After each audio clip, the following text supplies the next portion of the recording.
जी start करते हैं जी। Deadlock characteristics हमारे पास चार कैरेक्टरिस्टिक्स हैं जी। पहली है mutual exclusion, hold and wait, no preemption and circular wait. So mutual exclusion क्या है जी?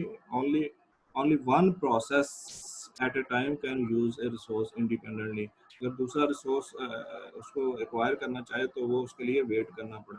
तो ये इसकी पहली कंडीशन है। At least one resource must be held in a non-shareable mode, that is only one process at a time can use the resource. If another process requests the resource, the request process must be delayed until the resource has been delayed. दूसरी है जी hold and wait. Hold and wait में है कि process holding at least one process is waiting to the acquire additional resource hand by other process. तो एक process अपना जो है कुछ होल्ड करके बैठा हुआ है, रिसोर्सेज होल्ड करके बैठा हुआ है, तो जो दूसरा प्रोसेस है उसको मस्ट वेट करना है। और तीसरा है जी non preemption. A resource can be release only voluntary by the process holding it after that process has a completing its task. Non preemption होना चाहिए प्रीएम्प्टिव। अगर दो डिफरेंट रिसोर्सेज को हम प्रीएम्प्ट कर सकें तो वो तो डेडलॉक खत्म हो जाएगा। जिसकी एग्जांपल मैंने अभी आपको ट्रैफिक सिग्नल की दी थी कि अगर चार गाड़ियां एक ही जगह आकर स्टक हो जाती हैं तो एक गाड़ी को पीछे रिमूव कर लें, जो कि प्रीएम्पशन है, तो रिमूव कर लें तो डेडलॉक क्लियर हो जाएगा। अगर वो नॉन प्रीएम्प्टेबल है, कोई भी गाड़ी पीछे का रिवर्स गियर ही नहीं है, उसमें कोई पीछे मूव ही नहीं हो सकती, तो वो डेडलॉक ही रहेगा, डेडलॉक क्रिएट ही रहेगा। और चौथा है जी सर्कुलर वेट। सो सर्कुलर वेट जो है वो मैंने अभी आपको डिस्कस किया है कि डिफरेंट प्रोसेस है हमारे पास, P1, P2, P3, P4, P5। तो P0 से लेके P4 तक चार प्रोसेस है हमारे पास। तो P1 का जो रिसोर्स है R0 वो P1 यूज कर रहा है, और P1 का जो रिसोर्स है वो P2 यूज कर रहा है, और P2 का जो रिसोर्स R2 है वो R3 यूज कर रहा है, और P3 का जो R3 है वो R4 यूज कर रहा है। तो इस तरह, और जो P4 है वो R0 का रिसोर्स यूज कर रहा है। तो एक सर्कुलर वेट बना हुआ है, सर्कुलर बना हुआ है, या और एक दूसरे का रिसोर्स एक्वायर करके बैठे हुए हैं, उसको यूज कर रहे हैं, तो एक सर्कुलर वेट बन गया है। तो ऐसे सिचुएशन को हम सर्कुलर वेट कहते हैं।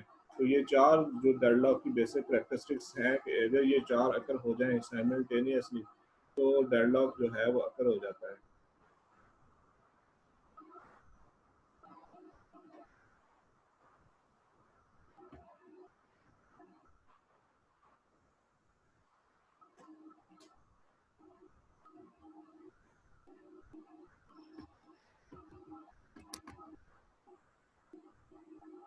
सीधा अपना माइक बंद कर दें, मेरी तरफ से हो नहीं रहा। ये चार कंडीशन है जी हमारी डेडलॉक की नेसेसरी कंडीशन है। ये हो जाएंगी तो मस्ट डेडलॉक अकर हो जाएगा। इसमें देखें आगे जी रिसोर्स एलोकेशन ग्राफ जो मोस्ट इम्पोर्टेंट है। पेपर में भी आपको यही आएगा, जैसे स्केजुलिंग के क्वेश्चन आए थे तो रिसोर्स एलोकेशन ग्राफ भी आपको ड्रा करना आएगा कि आपको different process P1, P2 so on P5, P7, P8, P9 तक आपको रिसोर्सेज दिए जाएंगे, और आपको उसके रेलेवेंट जो है रिसोर्सेज दे दिए जाएंगे, प्रोसेस और उसके रेलेवेंट रिसोर्सेज। और आपको एक रिसोर्स एलोकेशन ग्राफ ड्रा करना होगा जिसकी रिक्वेस्ट एज और साइन एज होते हैं। तो उस ग्राफ ड्रा करने के बाद आपको बताना होगा कि ये इसमें जो है डेडलॉक है कि नहीं है, और वो डेडलॉक आपको सर्कल से वेट पर चलेगा। तो अगर सर्कल क्रिएट हो जाता है किसी में तो वो डेडलॉक होने के चांसेस है। अगर सर्कल क्रिएट नहीं होता तो वो डेडलॉक नहीं होगा। सर्कल क्रिएट होने के बाद भी वो डेडलॉक हो भी सकता है और नहीं भी हो सकता। अगर उसमें रिसोर्सेज मल्टीपल यूज हो रहे हैं तो वो डेडलॉक नहीं होगा। अगर उसके पास लेट से अगर कोई रिसोर्सेज R1 के पास इंस्टेंस जो है चार है और वो दो रिसोर्सेज यूज कर रहा है, तो वो एक रिसोर्स R1 यूज करेगा, एक R2 यूज करेगा, तो वो डेडलॉक कंडीशन में नहीं आएगा। अब देखें जी रिसोर्स एलोकेशन ग्राफ होता क्या है? Set of vertexes V and set of edges E होते हैं इसमें। So V is a parting into two types. देखें हमारे पास प्रोसेस है P1, P2 so on Pn, and the set consists of all the process in the system. So R is equal to R1, R2 so on Rn, the set consisting of the all resources types in the system. So request edge है जी process to resource, directed edge है। देखें जो request as होगा, मतलब P1 request कर रहा है रिसोर्स RJ लेने के लिए, तो एरो का साइन जो है वो रिसोर्स की तरफ होगा। तो इसको बोलते हैं रिक्वेस्ट एज। अब असाइन एज ये है कि कोई रिसोर्स ऑलरेडी असाइन हो चुका है, अब आर जे जो रिसोर्स है पी वन को sign P not P I को साइन हो चुका है, तो ये हमारा असाइन एज है। तो ये रिसोर्स एलोकेशन ग्राफ है जी। अगेन मैं आपको बता रहा हूँ, वेरी इंपॉर्टेंट है, पेपर में आपके क्वेश्चन इसमें आ सकते हैं। आपने रिसोर्स एलोकेशन जो ग्राफ है वो ड्रा करना होगा। कैसे ड्रा करना होगा कि आपको डिफरेंट प्रोसेस और उनके रेलेवेंट जो है रिसोर्सेज दे दिए जाएंगे, और आपने उसका ये रिक्वेस्ट एज और असाइनमेंट एज के को मद्देनजर रखते हुए एक ग्राफ ड्रा करना है जो कि शो करेगा, और उसमें से फिर आपने उसको ऑब्जर्व करना है कि उसमें डेडलॉक है कि नहीं है। वो नेक्स्ट हम देखते हैं।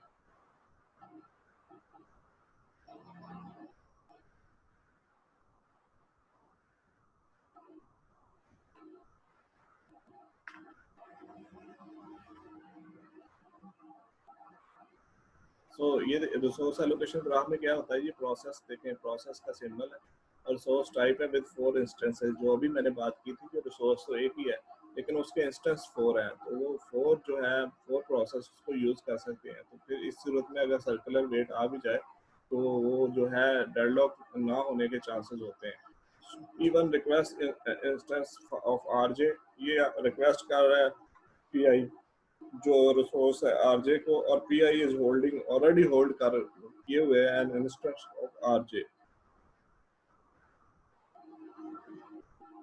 ये देखें जी, example of resource allocation graph है कि हमारे पास रिसोर्स हैं, रिसोर्सेज हैं R1 R2, one instance of resource type R1 and two instance of resource type R2 and one instance of resource type R3 and three instance of resource type R4। So process state देखेंगे, process P1 is holding, process P1 किस तरह का question आएगा, इस तरह की query जो अभी पढ़ रहे हैं। So process P1 is holding an instance of a resource type R2 and the waiting for the instance of the resource type R1. So process P2 is holding an instance of R1 and instance of R2 and waiting for an instance of R2. So process P3 is holding an instance of R3. देखिए process जो है वो अकेले P3 जो है वो hold करके बैठा हुआ है R3, लेकिन इसमें जो है सर्कुलर वेट जो बन नहीं रहा, सर्कल नहीं बन रहा। देखिए प्रोसेस P1 जो है वो जो है R1 की तरफ रिक्वेस्ट कर रहा है और R2 जो है वो उसको होल्ड करके बैठा हुआ है, और जो प्रोसेस P2 है वो R1 को होल्ड करके बैठा हुआ है और R2 को भी होल्ड करके बैठा हुआ है। लेकिन क्योंकि उसमें इंस्टेंसेस 2 हैं असाइनमेंट एजेस R2 के, तो वो डेडलॉक क्रिएट नहीं होगा। R3 देखें उसमें, और P3 देखें। अब अगर P3 का एक एज R2 को लगा देते हैं तो ये हमारे पास जो है डेडलॉक क्रिएट हो जाना था। P3 से R2 की तरफ रिक्वेस्ट भेज देता तो ये हमारा डेडलॉक सर्कुलर वेट आ जाना था। वो कैसे, ये देखें, ये P1 से स्टार्ट होना था, ये P2 की तरफ गया एरो, और ये P2 से फिर R3 की तरफ गया एरो, और ये आ गया P3 की तरफ। अब P3 से फिर एरो R2 की तरफ और फिर P1 की तरफ। तो ये एक सर्कल जो है पूरे का पूरा जो है एक सर्कल बन गया, तो डेडलॉक होने के चांसेस बन जाएंगे। आप दोबारा इस फिगर को समझ लें, वेरी इंपॉर्टेंट। देखें जी, जो रिक्वेस्ट एज है और असाइनमेंट एज है इसमें क्लियर मेंशन है। अब देखें P1 जो है वो रिक्वेस्ट कर रहा है R1 से रिसोर्स लेने के लिए, R1 से रिक्वेस्ट कर रहा है कि मुझे रिसोर्स चाहिए, जबकि ऑलरेडी वो है जो R2 है उसको होल्ड करके बैठा हुआ है, उसके पास R2 का रिसोर्स है।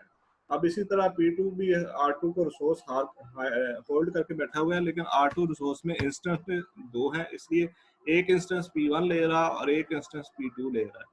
अब R1 जो है R1 को भी होल्ड करके बैठा हुआ है, लेकिन P1 अब वेटिंग स्टेज में है कि R1 को तो ऑलरेडी होल्ड किए हुए है P2, जब P2 छोड़ेगा तो दोबारा उसको ये यूटिलाइज करेगा। तो लेकिन ये है कि ये डेडलॉक सिचुएशन में नहीं है, क्योंकि वो ये P1 जो है ऑलरेडी काम तो कर रहा है, वो अपना R2 जो है उसको रिसोर्स को यूज तो कर रहा है। और फिर इसके बाद देखिए जी, P2 है वो रिक्वेस्ट कर रहा है R3 से, और R3 जो है वो P3 जो है R3 को होल्ड करके बैठा हुआ है, लेकिन ये डेडलॉक फ्री है, इसमें है और इसमें सर्कल नहीं बन रहा। ये रिसोर्स एलोकेशन ग्राफ है। तो इस तरह का रिसोर्स एलोकेशन ग्राफ जो है आपको पेपर में ड्रा करना आएगा। ये तो बड़ा सिंपल है, थोड़ा डिफिकल्ट आएगा, थोड़ा आपको सोचना पड़ेगा कि कैसे आपको सिर्फ रिक्वेस्ट एज और असाइनमेंट जो एज है उसका ख्याल करना पड़ेगा। आगे देखें जी, resource allocation graph with deadlock. So पहला था, हमने देखा कि वो डेडलॉक फ्री था और ये विद डेडलॉक है। Suppose that the process P request and, ये देखिए वही बात कर दी, बाकी सारा ग्राफ वही है, P1 और P2। और अब देखें P3 जो है, P3 request and instant of the resource type R2 की रिक्वेस्ट कर रहा है since no resource instance is currently available. So कोई नो रिसोर्स, अब उसके पास दो ही इंस्टेंसेस थे और वो ऑलरेडी यूज कर रहे हैं। We add a request edge for P3 to R3. The graph at this point, two minimum cycles exist in this cycle. कौन कौन से साइकिल बन गए आप देखें, P1 से स्टार्ट हो रहा है R1, P2, R3, P3, R2 और R P1, ये एक साइकिल बन गया। अब दूसरा साइकिल देखें, P2, R3, P2, R3 और P2, R3, P3 और फिर R2, P2, R3, P3, R2 और P2, ये सारा ये एक साइकिल बन गया, ये दो साइकिल बन गए। तो इसमें so process P1, P2 and P3 are deadlock stage process and P2 is waiting for the resource R3, which is held by the process P3. Process P3 is waiting for either process P1 or process P2 to release the resource R2. In addition, process P1 is waiting for the process P2 to release the resource for the R1. So ये deadlock situation create हो गई। अब देखें इसमें क्या हो रहा है कि प्रोसेस P1 और P2 एंड P3 ये डेडलॉक स्टेज में आ गए, तीनों प्रोसेस। सो क्यों आ गए हैं? Process P2 is waiting for the resource R3, P2 जो है R3 का वेट कर रहा है, which is held by the process, जो कि प्रोसेस P3 ने एक्वायर किया हुआ है already, and process P3 is waiting for the process P1 or process P2 to release the resource R2. In addition, process P1 is waiting for the process. So P2 is release resource R1. Understand? Yes, sir, थोड़ा बहुत। जी शजा, कोई problem? बड़ा simple है deadlock, ये तो simple concept है, ये तो ऑलरेडी आपने पढ़े भी होंगे। जी।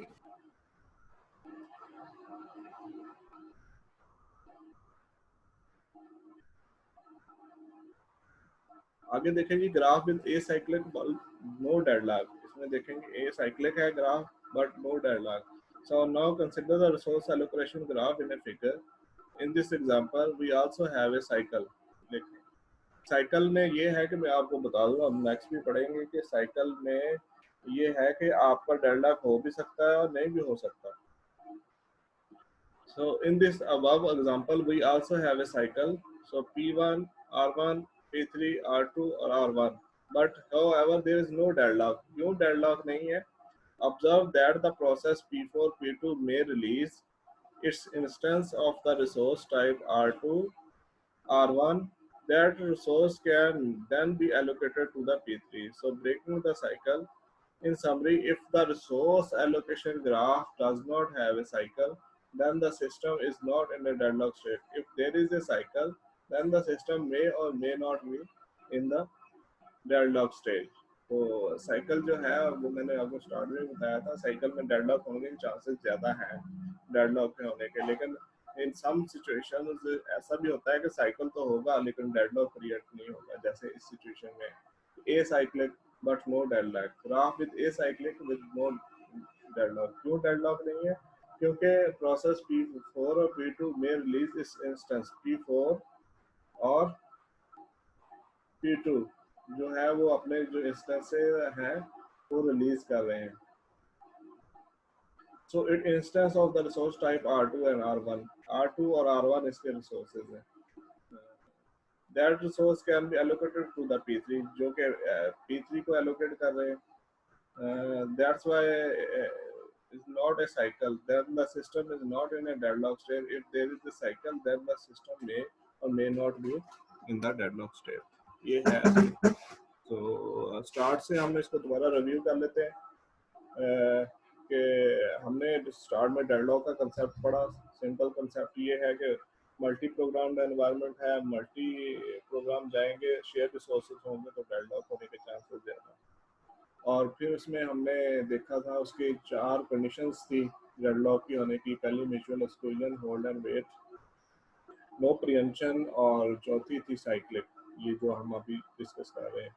तो ये 4 कंडीशन अगर अकर हो जाती हैं साइमल्टेनियसली तो डेडलॉक क्रिएट हो जाता है। तो ये 4 चीज़ें हमने देखनी है।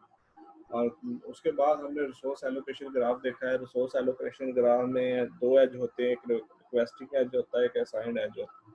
तो रिक्वेस्टिंग एज जो है वो उसका एरो जो होता है वो रिसोर्स की तरफ होता है, और जो एज असाइन होता है उसका जो एरो है वो प्रोसेस की तरफ होता है। तो मोस्ट प्रोबेबली आपको पेपर में रिसोर्स एलोकेशन ग्राफ ड्रा करना एक क्वेश्चन में देता होता हूँ, लेकिन वेरी डिफिकल्ट क्वेश्चन होता है, सॉल्व करना थोड़ा मुश्किल होता है। तो वो आपको इसी लिहाज से सॉल्व करना है। उसमें आपने डेडलॉक फाइंड करना होता है, और उसका रिसोर्स एलोकेशन ग्राफ जो है वो ड्रा करना है। तो उसके बाद हमने देखा कि ग्राफ जो है resource allocation without the deadlock और विद डेडलॉक, इसमें देखें डिफरेंट प्रोसेस P1 P2 है, R1 R2 R3 और R4 भी हैं। तो ये डिफरेंट जो रिसोर्सेज हैं वो यूज़ कर रहे हैं, उसको होल्ड करके बैठे हुए हैं और यूज़ भी कर रहे हैं, लेकिन कोई साइकिल नहीं आ रहा, तो इसलिए डेडलॉक फ्री है ये।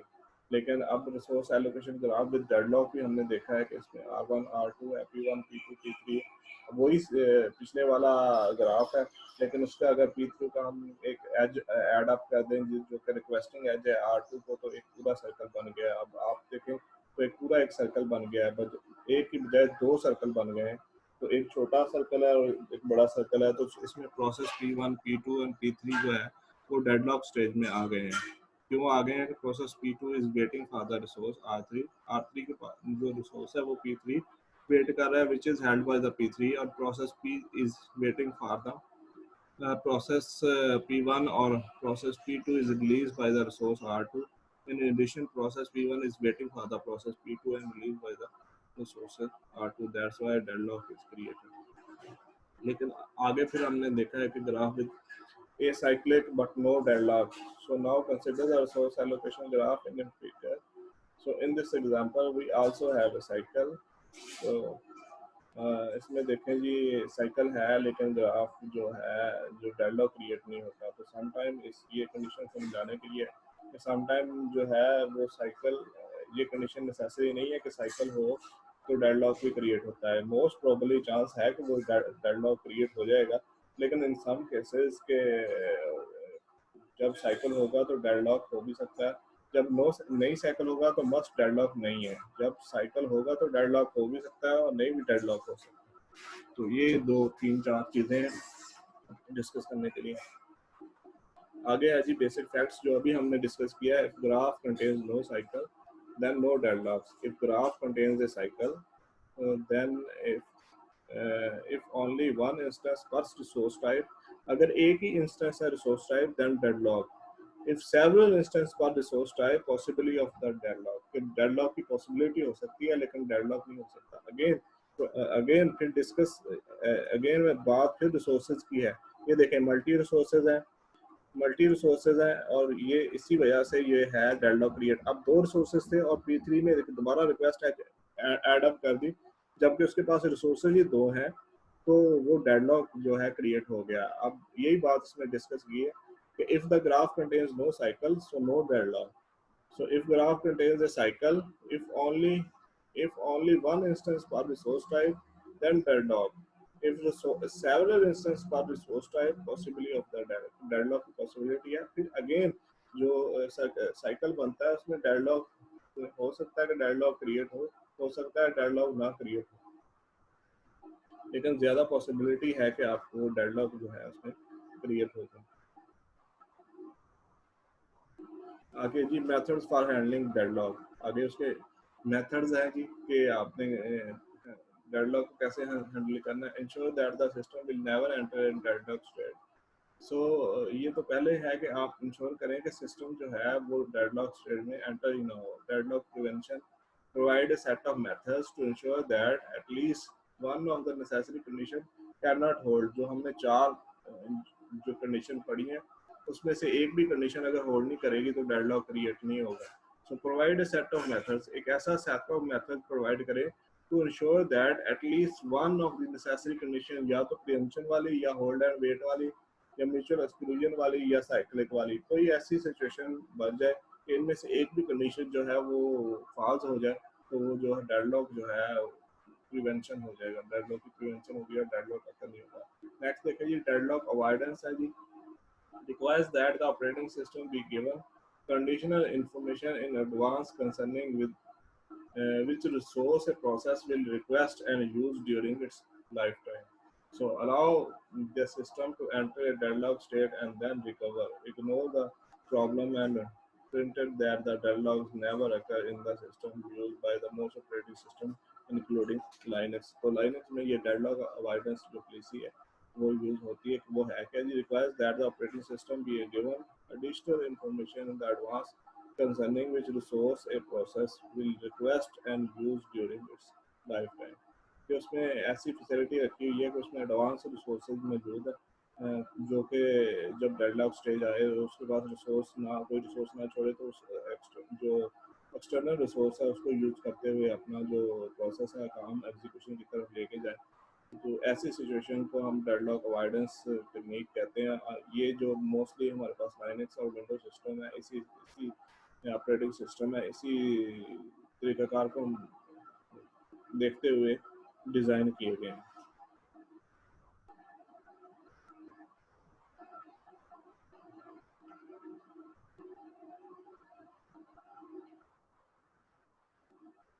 डेडलॉक प्रिवेंशन में है क्या जी? Restrain the ways request can be made. So provide a set of method to ensure that at least one of the necessary condition जो है आपकी जो डेडलॉक प्रिवेंशन अभी हमने पढ़ा कि ये आपकी जो 4 नेसेसरी कंडीशन है उनमें से जो एक कंडीशन है जो आपकी होल्ड ना करे तो उसको बोलते हैं हम डेडलॉक प्रिवेंशन. तो कैसे नहीं होगी? Mutual exclusion not required for shareable resources. Read only files must hold for non shareable resources. के नॉन शेयरेबल रिसोर्सेज के लिए ये होल्ड करके रखती है जो must hold for non-shareable resources. So not required for shareable resources. So ये भी हो सकता है. और holder wait है जी देखें. Must guarantees that whenever a process requests a process, it does not hold any other resources. Number 2 देखें जी, requires process to request and be allocated all its resources before it begins execution, or allow process to request resources only when the process has non-allocated to it. So low resource utilization starvation possibility. इसमें यह है कि एक process जो है वो उसको hold करके बैठा रहेगा और दूसरा उसकी तरफ मूव नहीं करेगा तो एक स्टारवेशन और डेडलॉक अकर हो जाएगा. स्टारवेशन हो जाएगी और वो उसके लिए उसको एक्वायर करना रिसोर्स के लिए मुश्किल हो जाएगा. So require process to request and allocate all its resources before it begin execution. So allow process to the request resources only when the process has non-allocated to it. कि जब वो किसी को allocate ना हो रिसोर्स तो तभी आप उसको रिक्वेस्ट कर सकते हैं, लेकिन during at that time starvation occur हो सकती है कि इतनी देर में वो जो रिसोर्स है वो उसको क्या करेगा.